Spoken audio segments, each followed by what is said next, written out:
சித்தர்கலை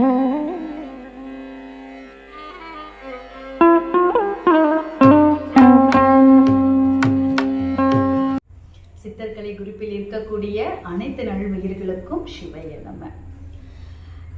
சுவாமி, இன்னைக்கு என்ன பதிவுங்கிறதுக்கு முன்னாடி நம்ம சேனல்ல நிறைய உயிர்கள் பார்த்துட்டு இருக்கீங்க.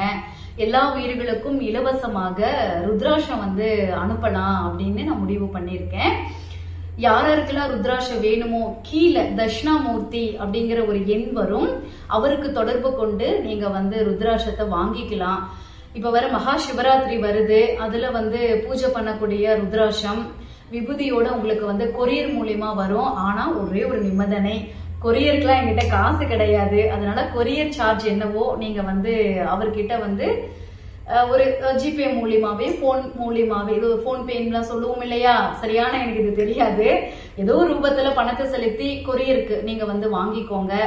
இன்னைக்கு என்னம்மா எங்களுக்கு சொல்ல வரீங்க அப்படின்னா, மனுஷனுக்கு என்ன சித்த பெருமக்கள் சொல்லியிருக்காங்க, கிருஷ்ணரும் சொல்லியிருக்காரு, மனுஷனை கொல்லக்கூடிய மிகப்பெரிய ஆயுதம் எது அப்படின்னா அவனுடைய மனக்கவலை தான். நல்லா தெரிஞ்சுக்கோங்க.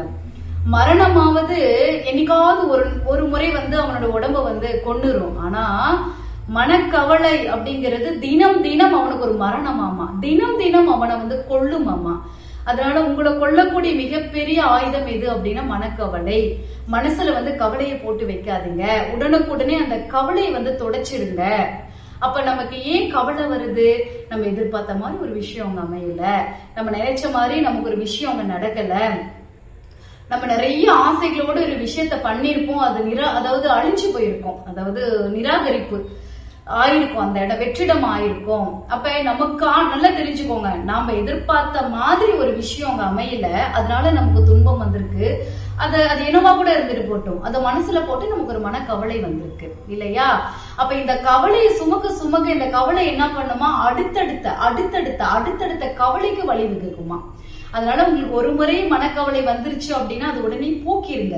ஒரு மனக்கவலையை போக்கணும் அப்படின்னா நிறைய இயற்கை விஷயங்களை உள்ள கொண்டுட்டு வாங்க, நல்லா நகைச்சுவையா பேசுங்க, நிறைய பாடல்கள், இனிமையான பாடல்கள் கேளுங்க, மனம் விட்டு பேசுங்க. இந்த மாதிரி ஏதாவது ஒரு செயல்களை நீங்க இருக்கும் போது உங்களுடைய மனக்கவலை விலகும். யாராவது மனக்கவலையோட இருந்தா பேசிடாதீங்க.